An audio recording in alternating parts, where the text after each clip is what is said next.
ça soutient, vous apportez un état de santé. Donc, notre côté, on doit aussi la mission des agistes interview et puis appeler ça numéro naïe. Ceux qui santé ont bien, tu vas en bailler, tu vas consoler naïe émission bonjour. Bonjour. Arrêt presse. Arrêt presse. Voilà, tu salues aux surprises, Lélo, tu couture dans l'hôpital. Ça nous entend qui va devoir venir banda qui va opérer depuis où tu es en Molozong, il y a poussé qui tu es à Verrio, tu es à bonne santé, qui est ça va ou ça. Non, nous connaissons le mot. Nous connaissons le mot, l'essentiel est que le mot. On a boudé en Angola, donc, et Simba qui fait une année, passée, mais en temps, on a été, on a été, on a été comme il m'a alors, il y a un qui a autant de polyclinique Alliance, les amants de Bassin Bingai, si il connaît le mot, il y a un parce que hypothèse est Sika. Voilà, c'est tout. On a vraiment demandé comme ça.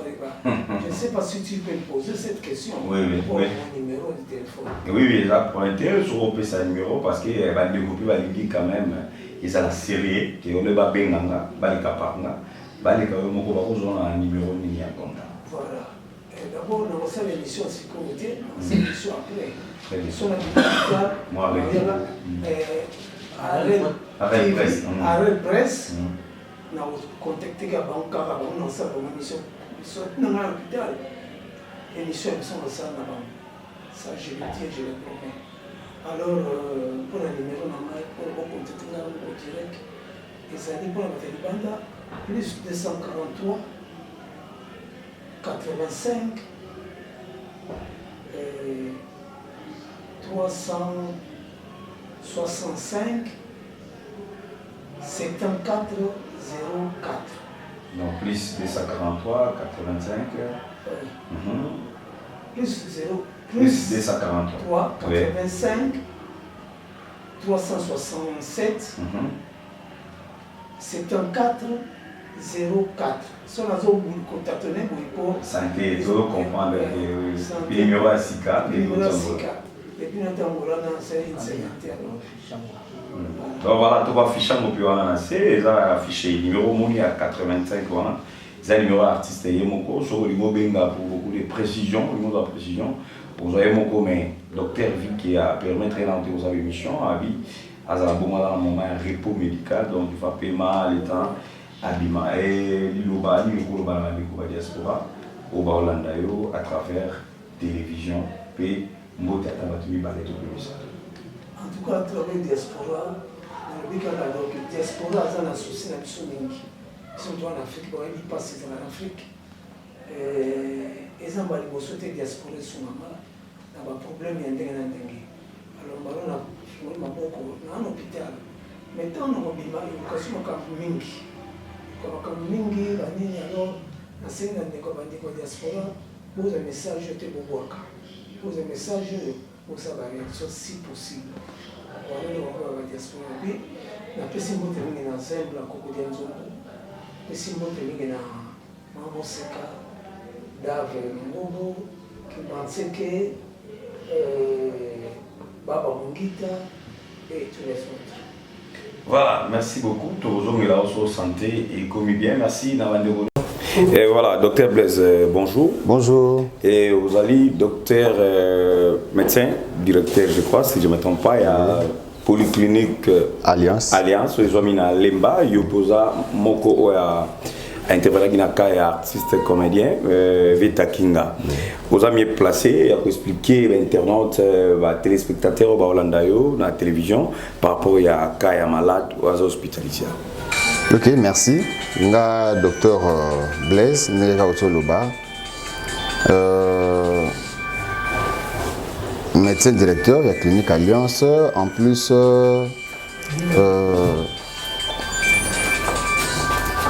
Katana.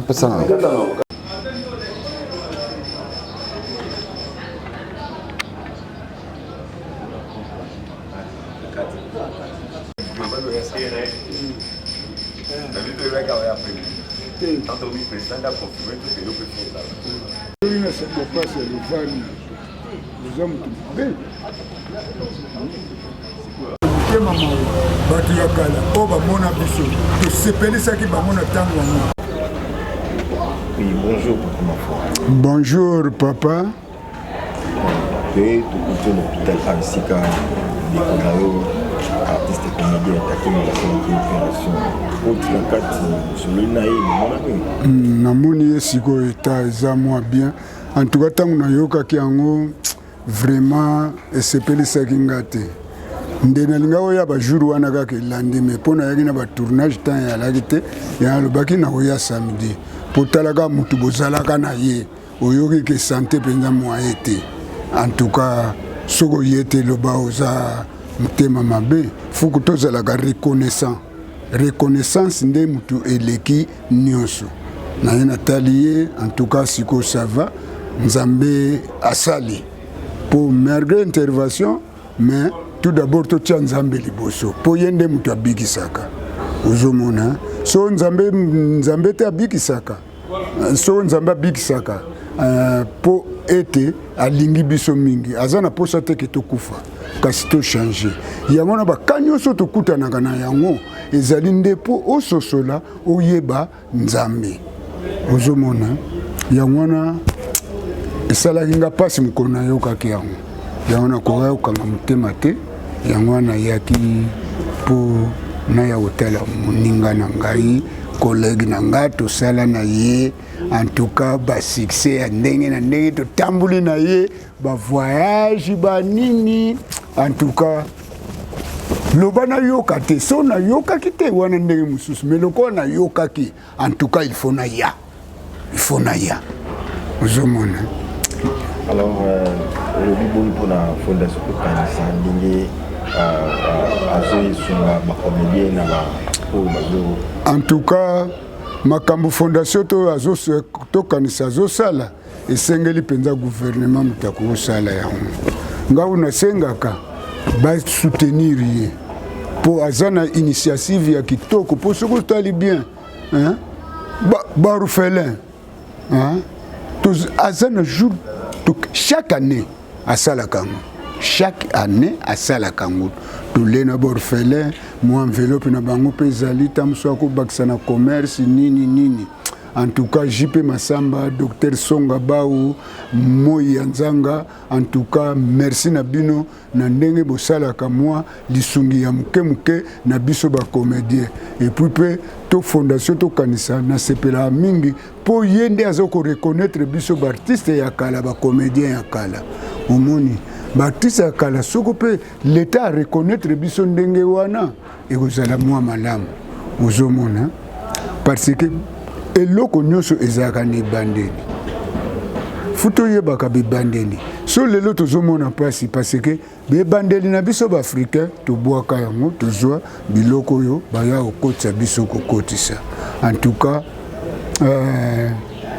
bana ya mikili bana poto boyebi mpenza takinga maye asala oyo tosala na minzoto wela en tout cas oyo akozala na motema ya kosunga en tout cas beaucoup de sunga yepo aza en hôpital donc akoluka alia akoluka sala nini en tout cas bosunga ye alors osenga nini na gouvernement pona bino baartiste lelo et que réfléchir nini pona bino pour bozala likambo na lobaka yango ntango nyonso gouvernement ba reconnaître biso ba honorer biso ba pesa biso ba médaille parce que so tatala na papa Wemba et papa Wendo en tout cas merci na musée ndenga reconnaître ki ozomona papa Wendo ayozwa moi vie na bosu na suka papa musée a reconnaître et a récompenser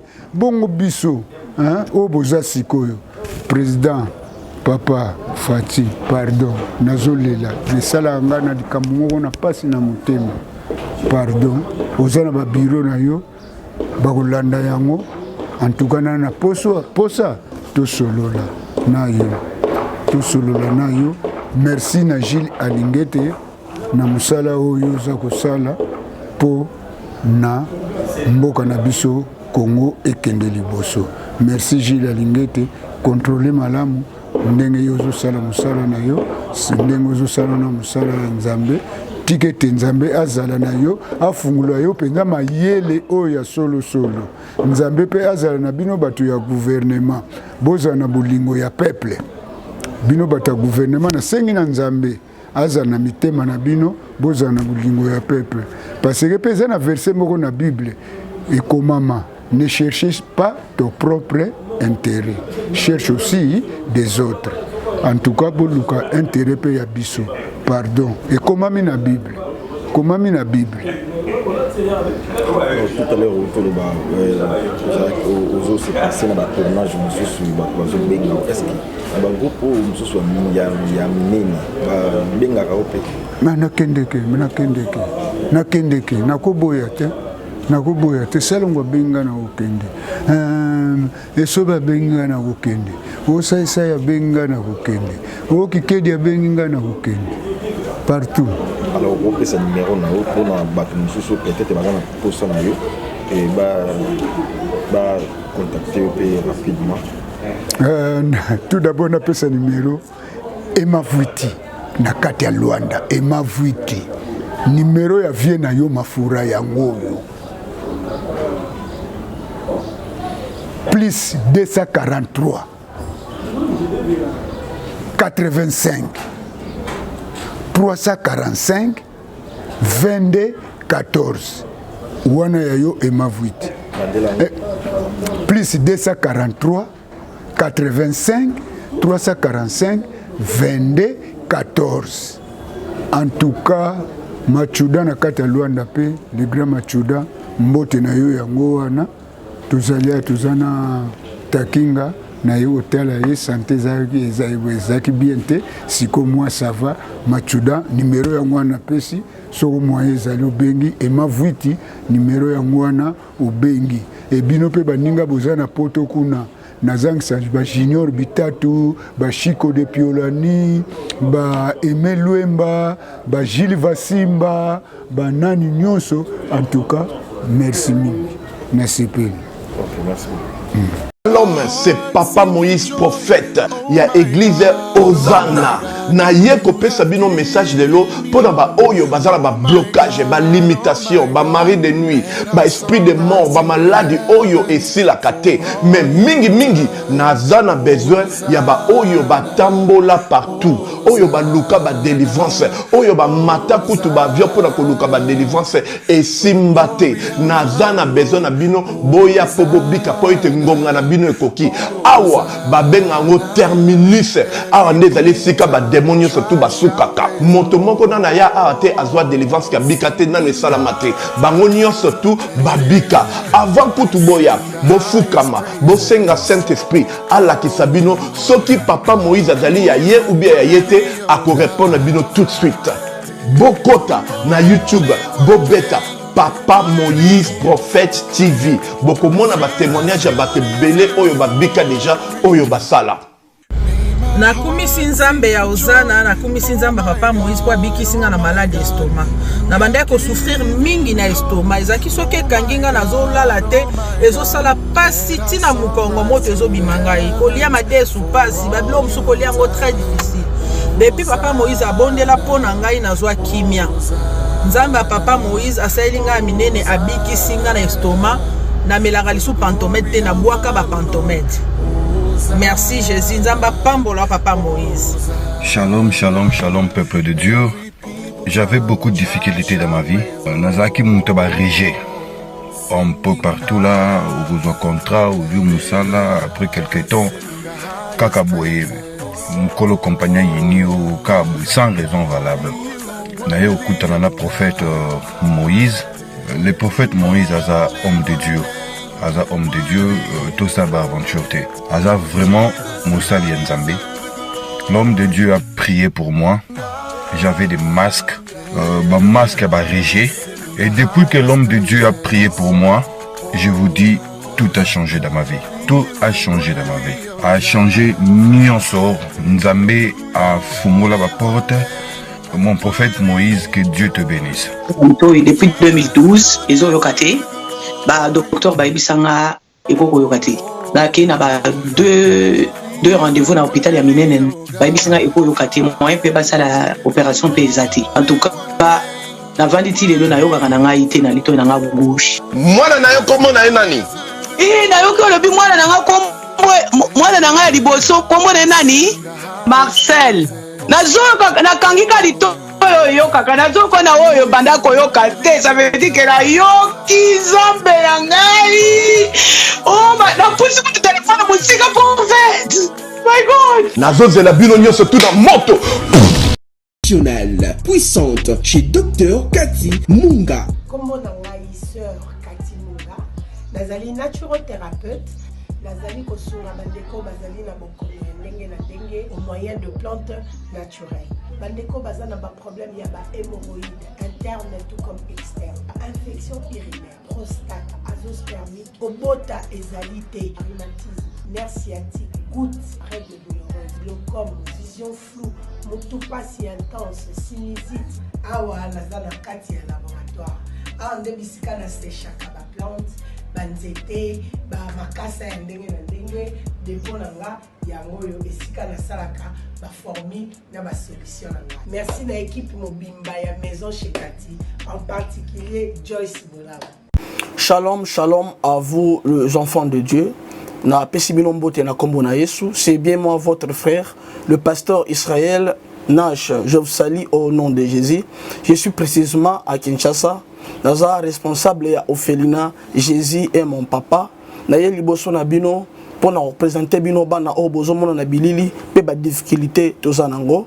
Na bandaki musala o ça fait longtemps ya koboko la bana selon ainsi dit l'Éternel. Mais ba difficulté ezamingi te ya loyer parce que tozo futela.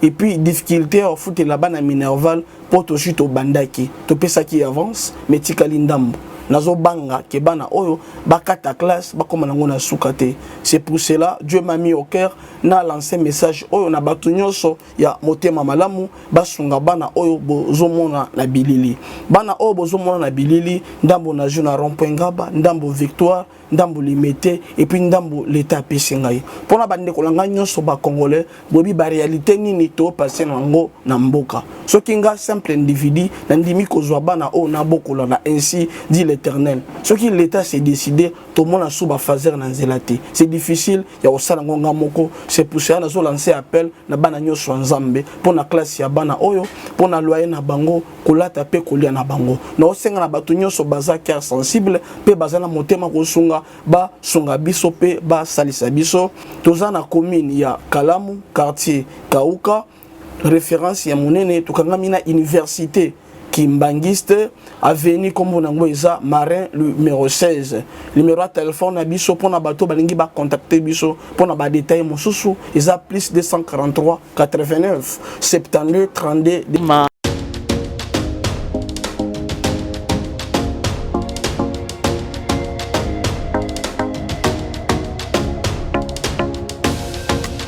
Sango malamu babombaka yango te, ça fait longtemps to bomela kibino sango malamu ya agence de voyage Safari Travel oyo ezo mema ezo sunga bandeko congolais na mboka Chypre ozana mwana na yo alingi atanga jeune congolais diaspora memande ko na yo na agence Safari Travel, agence de voyage trop sérieuse. Frère Nabison Benjamin ayeko pangusa pinzoli na miso ya bandeko na biso oyo ba eskrokaki mingi pona ko faire voyager bandeko na bango na mboka Chypre. Safari Travel ezali malamu pona bandeko balingi ko se migrer na mboka ya Chypre ya Union Européenne. Safari Travel ezali ko faciliter bandeko na biso pona visa étude na mboka Chypre. Safari Travel c'est trop sérieuse. Diaspora bonyoka maki mingi na ba dépense pour nous faire voyager bana na bino pe bandeko na bino na mboka Chypre. Tala solution yangoyo avec Safari Travel. Soki bolingi bo contacter ye bo bengi na ba numéro oyo. Agence na biso ezali sérieuse makasi. Confiance na mwana mboka Benjamin ezali agence pour na biso et pour na bino ba congolais. Agence Safari Travel ezali sur place na mboka Chypre. Na mbongo mukie pena ngonga mukie bandeko na biso baza na Chypre. Safari Travel pour nous est pour vous. Ceux qui vont nous contacter biso na Kinshasa, bobenga biso na numéro oyo. Safari Tronvel to CPI.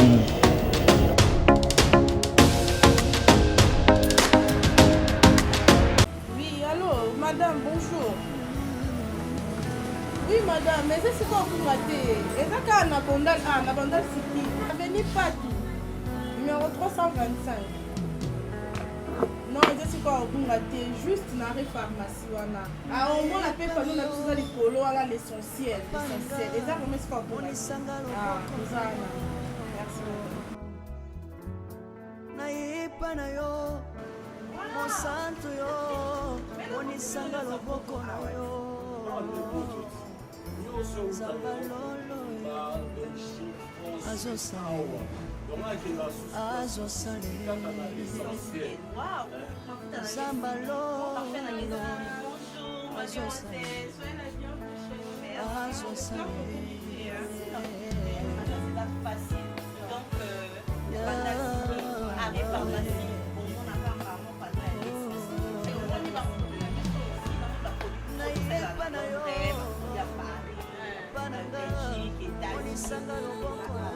Vraiment, adresse est l'essentiel pour nous, on a tout spaghetti, on a baloso, on a pampex, on a jus, on a sol. Donc il y a dengue à Paris, Belgique, London. Moi, on a pour tout nion, ça y a à Nike. Tout à fait, le numéro, on a mis sur le téléphone 097 83 43 746. Quel stock! Vraiment! Cliente, satisfaite! Merci! Bye! Thank you!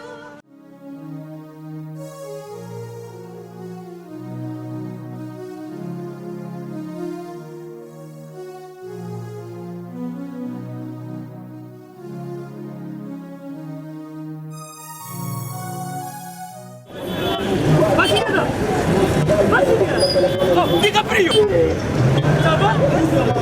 Oh. Benny, ouais, ça va? Comment nous naye na nziria wanaza na Sainte-Thérèse bapesi na adresse ya agence oyo ya fait oui allez retour oui okende besoin oui tika supposé la Sainte-Thérèse le ciel elle lui comme ça oui.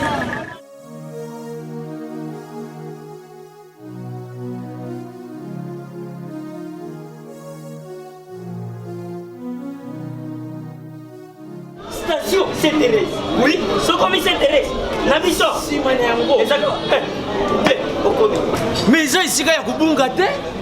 Service, ponctualité, respect. Et puis, bango, balou rapide. Oh, 40 jours. Mais quand 45 jours, il va payer ça qui wana. Et puis, quand il était mbala moko ba beningai. Aza mundeli? Non. Yes, je vais service. Pour ce moment. Mais ma canicide, mundeli. Bonjour.